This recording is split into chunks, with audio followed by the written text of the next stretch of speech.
Alrighty. That's the game. That is Mercenary Saga 2. What a short stream today.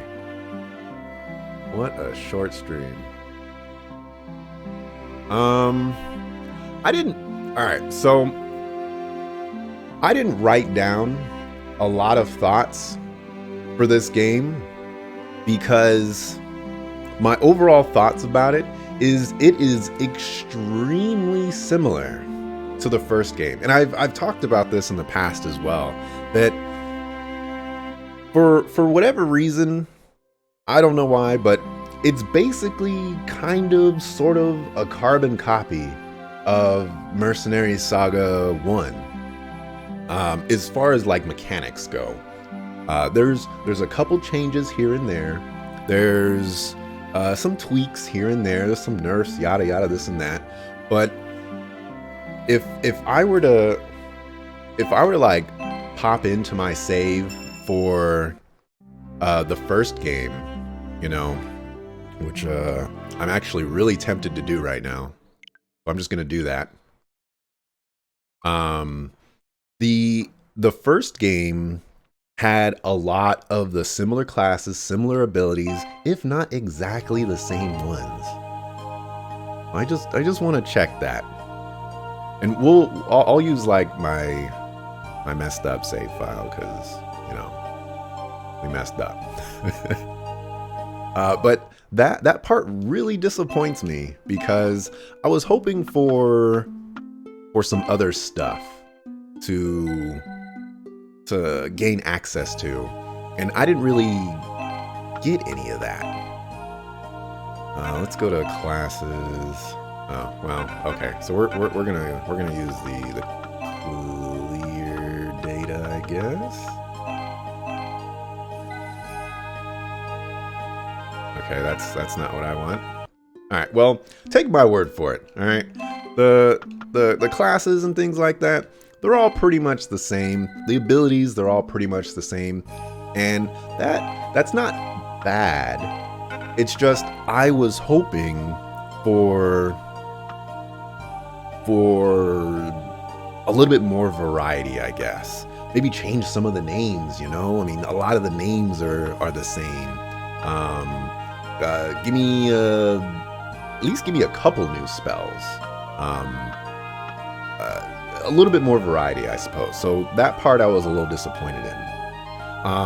So my overall thoughts, I like the game. You know, it's I've mentioned this as well, that when I go into this game, I know I'm not going to get a Final Fantasy Tactics or a Tactics Ogre. It's not going to be that good.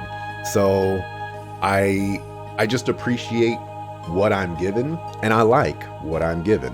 It's a very simple tactics game, and for what it does, I think it does that, you know, very well. It completes the I'm a simple tactics game achievement, you know, so you get that check mark, and I like that portion of the game. Story, was it satisfying?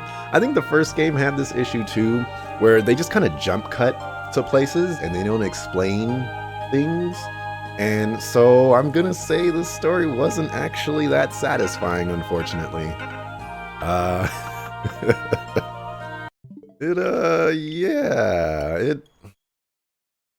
It had some issues along the way, I suppose. I wish there was a little bit more explanation on things. I wish the final battle was explained a little bit more. I wish the motivations were explained more. I wish there was a little bit more character interaction there. I mean, that was a big moment that we just kind of glossed over. And then we skipped ahead 1 year, and we don't get any motivation about why we quit the Knights, you know? I wanted more out of that, which, no, I was going to say that could be a good thing, but it's kind of a bad thing for me. There needed to be more for me to enjoy the story in that regard. Pacing, it's a tactics game, you know, pacing is fine. Although I will say I didn't have to do a single random encounter, or I forget what they're called. The not random encounters, the non-story mission encounters where you can go to grind. I didn't have to do a single one in this game, which I'm kind of impressed, because I did a lot in the first game because I was so underleveled. But I guess I kind of started farming experience during the story missions by going to all of the search points and things like that. So I suppose that really helped me, and having that information from the first game, I guess, kind of influenced how I played the game, and you know, that helped, I suppose. The writing is the writing. The characters are the characters. Let's see. I don't have much else here, unfortunately. No real gameplay elements or things like that that really stand out. I've already mentioned that, you know, they didn't really change all too much, so it's basically mechanically the first game. Didn't have any maps or anything like that that really stood out to me. For cardinal sins, forcing the player to use certain party members in a tactics game. Are you kidding me?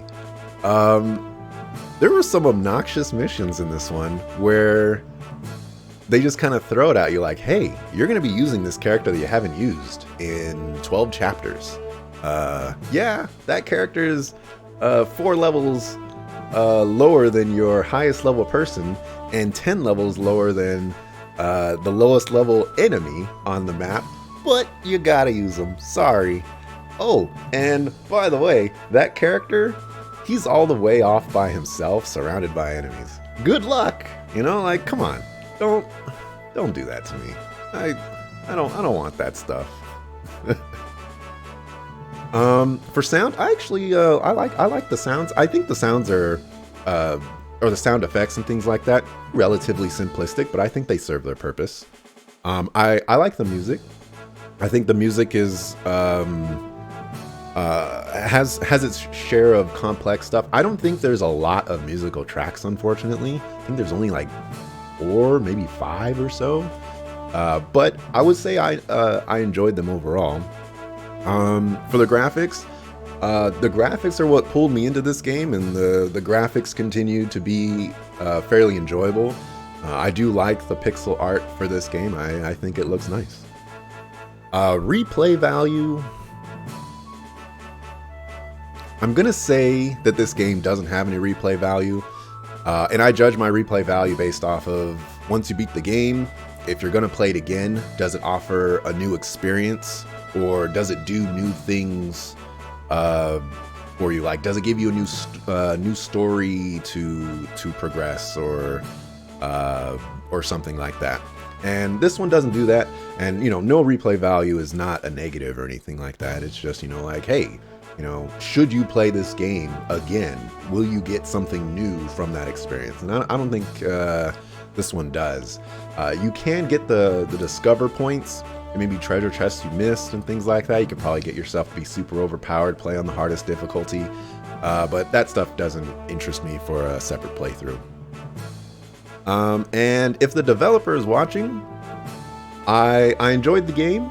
I thought it was I would say it was not better, but it wasn't worse than the first game. I think it was basically a fairly level progression for it. So when I move on to Grey Wolves of War, I would love for I guess I want to see the game evolve up a little bit more. I'd like to see new spells, maybe give me some new animations, some new spell effects, maybe some new tile sets. You know, I wanna see the progression of the series. So that's what I'm looking forward to. And then for the games beyond this series, I would love to see a lot of progression out of that as well. But I did like the game. As I've mentioned several times already, I think it serves its purpose very well. I don't think everybody's going to go into this game expecting it to just be, you know, a simple tactics game. But I do think it accomplishes that very well, and so I do like that portion of it. And yeah, that's my thoughts. So yeah.